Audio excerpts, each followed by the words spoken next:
किसान भाइयों नमस्कार। स्मार्ट किसान परिवार में आपका स्वागत है। और आज मैं जो बात बताने वाला हूं ना भाई, वो बात अगर आपने आज पूरी नहीं सुनी और बीच में ही उठकर चले गए तो याद रखना नुकसान आपका होगा और पूरा जिंदगी भर पछताना पड़ेगा कि काश उस दिन मैंने ये बात पूरी सुन ली होती।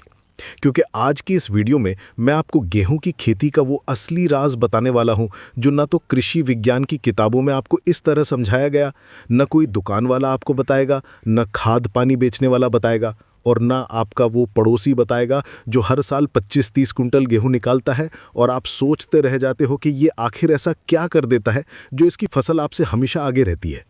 भाई वो अपने राज छुपाता है, लेकिन आज मैं आपको वो असली राज खोलकर बताने वाला हूं, बिल्कुल जमीन की भाषा में, बिल्कुल किसान की समझ में, बिल्कुल दिल से। और भाई एक बार समझ लो, ये जानकारी आपकी खेती की तस्वीर बदल देगी, पैदावार बदल देगी और आपकी जेब की हालत भी बदल देगी।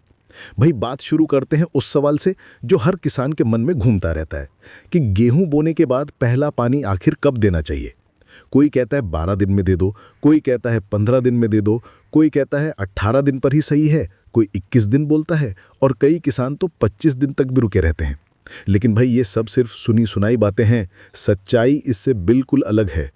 गेहूं का पहला पानी दिन देखकर नहीं दिया जाता, बिल्कुल भी नहीं। पहला पानी हमेशा और हमेशा पौधे की हालत देखकर दिया जाता है। ये बात आज दिल पर लिख लो भाई।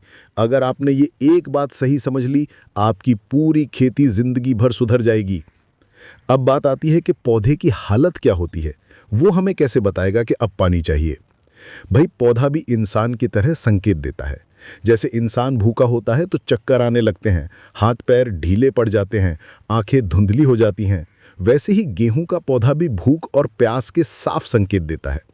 लेकिन हम किसान कई बार इन संकेतों को नज़रअंदाज कर देते हैं और किताब वाले दिन पकड़कर चलते हैं। भाई सुनो, गेहूं निकलते ही पहले 10-12 दिन में ऊपर बहुत कम बढ़ता है। आप सोचोगे कि पौधा छोटा ही है, लेकिन नीचे मिट्टी में उसकी जड़ें जोर जोर से फैल रही होती हैं। ऊपर भले 2 पत्तियां दिखें, लेकिन नीचे 7-8 सेंटीमीटर तक जड़ें फैल चुकी होती हैं। यही कारण है कि पहले 10-15 दिन के बाद पौधे को मिट्टी की टॉप लेयर में नमी चाहिए होती है ताकि वो अगली बड़ी स्टेज में जा सके, जिसे CRI स्टेज कहते हैं। अब भाई ये CRI स्टेज क्या है, इसे समझ लो तो आधी खेती समझ में आ जाएगी। CRI मतलब क्राउन रूट इनिशिएशन, यानी जड़ का असली जन्म। जड़ें तो शुरुआत से ही थी, लेकिन CRI स्टेज वो समय है जब पौधा ये तय करता है कि मैं कितनी जड़ें बनाऊंगा, कितने कल्ले बनाऊंगा, मेरा तना कितना मोटा होगा, मेरी जड़ कितनी गहराई तक जाएगी, मेरी बाली कितनी भरी होगी और मेरा दाना कितना पकेगा। ये पूरा फैसला पौधा इसी स्टेज में लेता है। अब भाई इस बात को चमड़ी पर बिठा लो। CRI स्टेज में अगर नमी कम हुई, अगर जड़ को पानी नहीं मिला, अगर पौधे को भूख में छोड़ दिया गया, तो उस साल की फसल की आधी पैदावार उसी दिन खत्म हो जाती है। हाँ भाई, आधी। और CRI स्टेज निकल जाती है 18 से 25 दिन के बीच। लेकिन पौधे के संकेत तभी आते हैं जब वो पानी मांग रहा है। अब भाई मैं आपको 5 संकेत बताता हूं जो बताते हैं कि अब पानी देना ही देना है। पहला, पत्ती का रंग हल्का मटमैला हो जाता है, वो चमक नहीं रहती जो पहले थी। दूसरा, मिट्टी की ऊपरी सतह सफेदी दिखाने लगती है और हल्की दरारें आ जाती हैं। तीसरा, पौधा 3 से 4 पत्ती की स्टेज पर पहुंच जाता है। चौथा, एक पौधा सावधानी से निकालकर उसकी जड़ देखो, जड़ की टिप चमकीली सफेद दिखे तो समझ लेना कि पौधा अब नई नई जड़ निकाल रहा है और उसे नमी चाहिए। पांचवा, पत्ती उंगली से मोड़ो तो हल्की कड़क और रगड़ की आवाज आए। भाई अगर ये 5 संकेत दिख गए तो फिर पानी देने में देरी मत करो, क्योंकि अगर आपने पहले पानी को 3-4 दिन भी लेट कर दिया तो फुटाव सीधा आधा हो जाएगा, और अगर फुटाव आधा हो गया तो बाली छोटी बनेगी, तना पतला रहेगा, दाना आधा भरेगा और पैदावार में सीधा 5 से 8 क्विंटल की कमी। ये कमी कोई मजाक नहीं भाई। अब भाई सुनो, कुछ किसान बहुत जल्दी पानी दे देते हैं 12-14 दिन में, और ये भी बहुत खतरनाक है। जल्दी पानी देने से जड़ें ऊपर की ओर ही फैल जाती हैं, गहराई में नहीं जाती। फिर जैसे ही ठंड तेज होती है या तापमान गिरता बढ़ता है, पौधा झुक जाता है, पीलापन आ जाता है और फसल का पूरा हौसला टूट जाता है। अब आता है बड़ा सवाल, पानी कैसे देना है। भाई पानी ऐसा देना है कि खेत में पानी खड़ा ना हो, पानी हल्का बहाव में हो और बस इतना कि मिट्टी की टॉप 2-3 इंच पर नमी पहुंच जाए। गेहूं डुबाव वाली फसल नहीं है। अगर पानी खड़ा हो गया तो जड़ें घुट जाएंगी, पौधा पीलापन दिखाएगा और आप सोचते रह जाओगे कि ठंड लग गई, जबकि गलती आपकी सिंचाई की थी।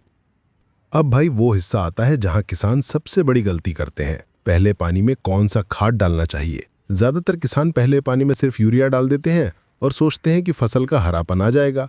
हाँ भाई, यूरिया हरापन तो देगा लेकिन फुटाव नहीं देगा। फुटाव लाता है जिंक, जड़ को मजबूत बनाता है सल्फर, और यूरिया तो बस पत्तियां हरी करता है, ताकत नहीं बनाता। अब भाई सुनो, पहला पानी का असली फॉर्मूला क्या है। 15-20 kilo urea, 5 kilo zinc 21%, 4 kilo sulphur, और अगर जमीन कमजोर है तो 40 किलो SSP। ये कॉम्बिनेशन पौधे में ऐसा जादू करता है कि 7 से 10 दिन में पौधे की चमक बदल जाएगी, पत्तियां गहरे हरे रंग की हो जाएंगी, तना मोटा हो जाएगा, जड़ें तेजी से नीचे जाएंगी और फुटाव ऐसे निकलेगा जैसे फव्वारा। भाई ये हवा में नहीं कह रहा हूं मैं, ये अनुभव की बात है। भाई ध्यान रखना, यूरिया अकेला डाल दिया तो 50-60% बर्बाद हो जाएगा, हवा में उड़ जाएगा या नीचे चला जाएगा। सल्फर डालोगे तो वो यूरिया को लॉक करेगा, धीरे धीरे पौधे तक पहुंचाएगा, और जिंक उसकी ताकत बढ़ाएगा। ये तीनों मिलकर काम करते हैं, अकेले कुछ नहीं करते। भाई आपका वो पड़ोसी जिसकी फसल हमेशा घनी रहती है, वो भी यही काम करता है, लेकिन बताएगा नहीं। वो बोलेगा किस्मत अच्छी है, मेहनत की है, पानी सही दिया है। लेकिन भाई असली खेल यही 3 चीजें हैं, यूरिया, जिंक, सल्फर, और इनका सही समय पहला पानी। भाई गेहूं की जड़ें CRI स्टेज में जितनी मजबूत बनती हैं, फसल उतनी ही बड़ी होगी। अगर इस स्टेज में आपने पौधे को भूखा प्यासा रखा तो फसल आधी रह जाएगी, और अगर इस स्टेज में आपने सही कॉम्बिनेशन दे दिया तो फसल आसमान पकड़ लेगी। भाई याद रखना, पहला पानी फसल की नींव है। ये नींव जितनी मजबूत होगी, मकान उतना बड़ा बनेगा, और नींव गड़बड़ हो गई तो चाहे आप बाद में कितना भी खाद डाल लो, फायदा नहीं मिलेगा। यही कारण है कि कई किसान फरवरी-मार्च में बार बार यूरिया डालते रहते हैं और फिर भी फसल कमजोर रहती है, क्योंकि जड़ कमजोर थी। भाई इस वीडियो को पूरा देखना, मत छोड़ना। ये जानकारी सटीक है, एकदम खेत की सच्चाई है। और अगर चैनल को लाइक नहीं किया है तो अभी लाइक करो, घंटी का बटन दबाओ, ताकि अगली बार जब मैं दूसरा पानी, पोषक तत्व, जिंक का विज्ञान, सल्फर की जरूरत, ठंड में फसल क्यों पीली होती है, फुटाव क्यों रुकता है, इन सब पे वीडियो लाऊं तो वो सबसे पहले आप तक पहुंचे। और भाई इस वीडियो को अपने किसान साथियों तक जरूर पहुंचाओ। फेसबुक, व्हाट्सएप ग्रुप सब जगह भेजो, ताकि और किसान भी जागें और सही खेती सीखें। मैं अकेला कुछ नहीं कर सकता भाई, लेकिन हम सब मिलकर पूरे गांव की खेती बदल सकते हैं। और भाई एक बात जरूर कमेंट में लिख के बताना कि आपने पहले पानी में अभी तक क्या क्या डाला है और कितनी देर में पानी दिया है। आपकी बातों से ही मैं अगला वीडियो बनाऊंगा, ताकि आपकी जरूरतों के हिसाब से जानकारी मिले।